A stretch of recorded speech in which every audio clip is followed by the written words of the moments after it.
welcome back to All Day RC, and we're now ready to start building our Tamiya Lunchbox, ready for Steve Declark's build-off, or as part of Steve Declark's build-off. Now, a little bit restricted to this, like I was with the Grasshopper, in that once again I'm at work. However, because I knew in advance, I was able to bring some stuff back with me, so you know, should still be able to get it completely up and running this time.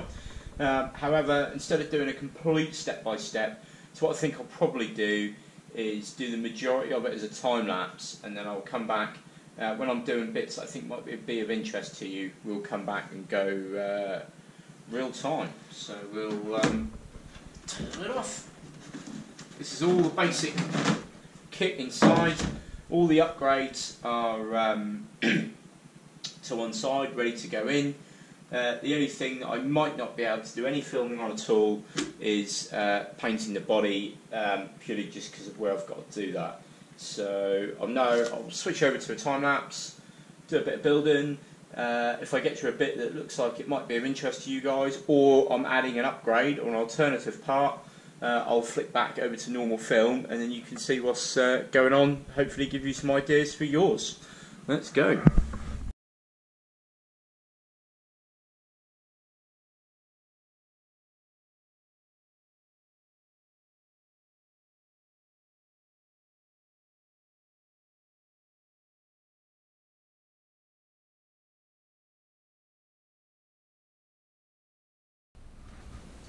Okay guys, so go back to normal film. We're now at the stage of using our first upgrade. So first of which is the motor that I've chosen, this Ghoul RC. I hope it's just about visible. This is a 21 turn 540 motor. It's a 4-pole, pretty cheap off eBay. The only thing you have to do is solder your own wires on, and it comes with them, so that's good. And then onto that, we're going to use our or my CNC motor mount that I've bought that seems to fit fairly well. So I'll go ahead, I'll get that just screwed in there, and then you can give you a close-up of how it looks. The only thing I'd say it's a real shame is that we're going to cover up the name that's been etched into it there, miniature manufacturing. So not anything functional, just it's a shame that we're not going to be able to see it. Okay, so first off, that fits about as snugly as I think you'll get anything to. So hopefully you can see there. Probably the light's not great. Okay, so that's on there, really nice, really solid. That's going to act as a massive heatsink right on its own.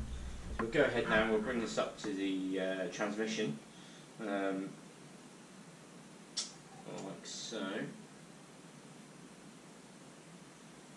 Okay, and then our next upgrade is this lovely finned heatsink. So I shall bring that down into place. We've got these long bolts that, or screws, depending on what you want to call them, to go through.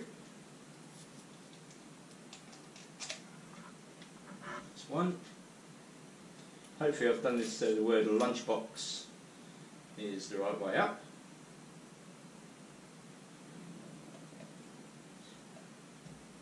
Into there.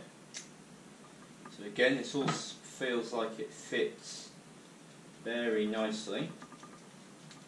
Quickly just start screwing her up there, and I can give you another close look.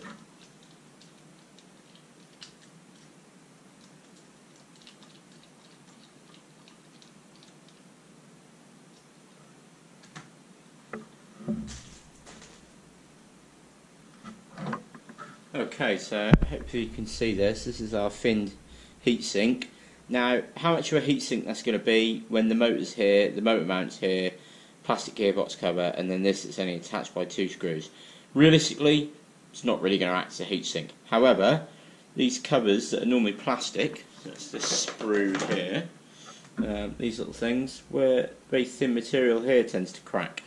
So that's one thing we're not going to have a problem with. other than that, so that's the way round that she'll sit in the car. Very impressed with that, very, very nice indeed. And like I say, we've got the word lunchbox on there, so superb. I'll go back to time lapse now and we'll carry on with the rest of the build.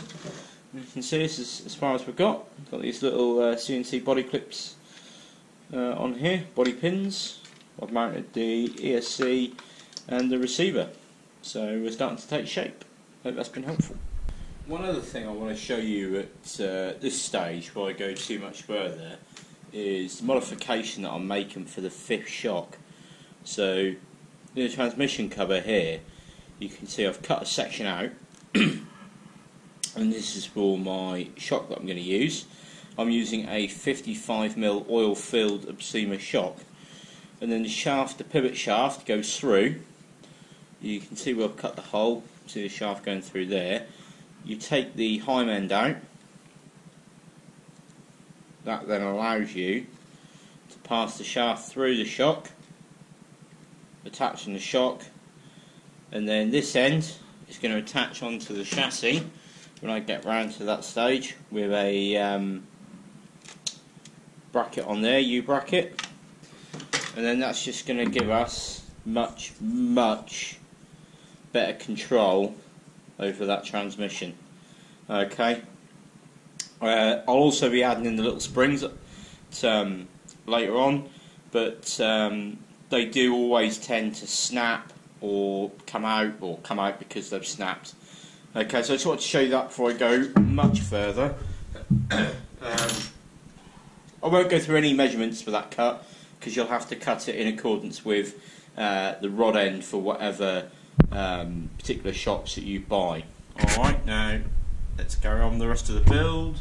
I think we've got everything that we need. I had to make a quick run to the shop to stock up on beer, of course. Well, I say beer, cheap lager, but that should be enough to keep us going.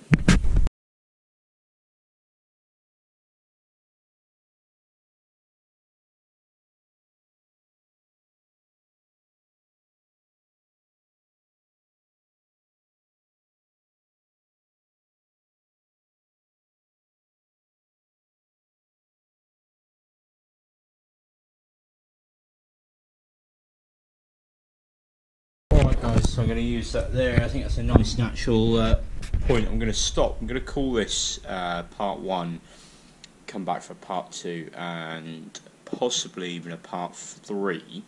Now if you guys that spotted the shocks, don't panic, you haven't missed anything at all. All I've simply done is the rear shocks I have bolted to the transmission.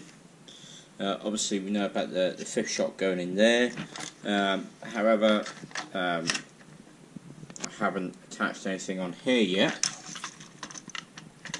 and the same at the front. So I've bolted on through the usual point at the bottom. I just need to get some different nuts and bolts at the top. So this is where I'll be using these additional parts. Again, and I'll be bolting through the top there, and I just need some additional bolts and things for that I don't have to hand right at this very instant. So that's as far as we've got.